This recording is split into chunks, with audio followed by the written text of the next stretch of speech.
Grabe mga pulot mga idol. Salansan talaga oh. Why? Mga idol, kuha tayo ng kwan. Babalot natin sa, kausok natin sa liadwan. Para hindi mag-apoy mga idol.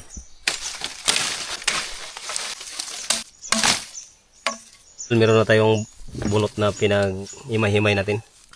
Ngayon, ilagay natin dito sa kawayan na may butas kabilaan mga idol. Ilagay natin to yung bunot. Ang dito mga idol, purpose dito para hindi lumiyab. Kasi delikado, sobrang tuyo ng mga kahoy ngayon.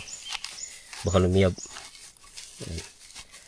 Tapos yung ligwan nasa ilalim pa ng kahoy. Kaya delikado kung puro ganito lang, puro bunot lang mga idol. Ayan, papasok lang namin ito para mag-silbing usok niya. Ayan, abangan nyo mga idol mamaya.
Mga idol, lagyan natin ng silupin sa ilalim para pag tumulo yung mga pulot niya, maisahod pa natin. Isayang pa rin.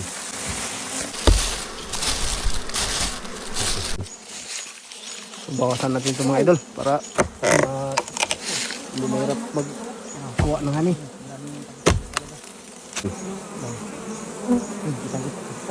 Ito kami tayo pang tanggal ng bahay niya na mayroong pulot.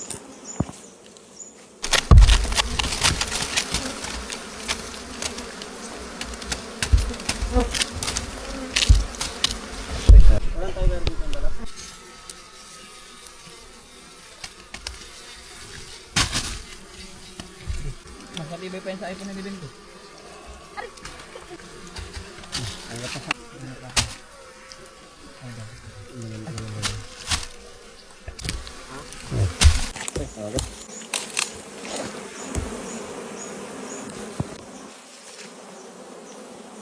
Mga idol, pulot niya, sarado.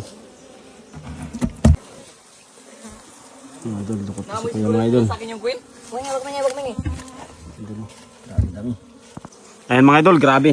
Laki nito, lapad. Wow, parang tablon. Wow! Grabe. Hanggang kabila mga idol oh. Yan ang mga lanaw mga idol. Yeah. Grabe yung lanaw. Yung mga idol, sa mga nagtatanong mga idol, bakit medyo may itim-itim yung mga pulot? Kahit natin mga idol, yung nasa biyak niya, may mga itim-itim din may mga kasama. Kasi hindi rin talaga napiperfect ng honeybee na kung paano nila talagang minasasama yung itim-itim niyan, pero malinis po yan. Wala lang akong guantes, wala akong dalang guantes, pero maganda lang dito mga idol. Sarado-sarado yung yung bahay niya. Kaya walang problema. Lapag natin dito, sobrang dami na tayong pulot mga idol. Yan oh. May isa pa pala.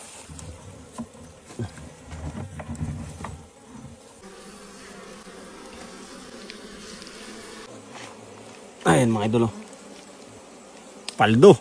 Grabe mga pulot mga idol. Salansan talaga oh. Why? Salansan. Wow, dandanin natin.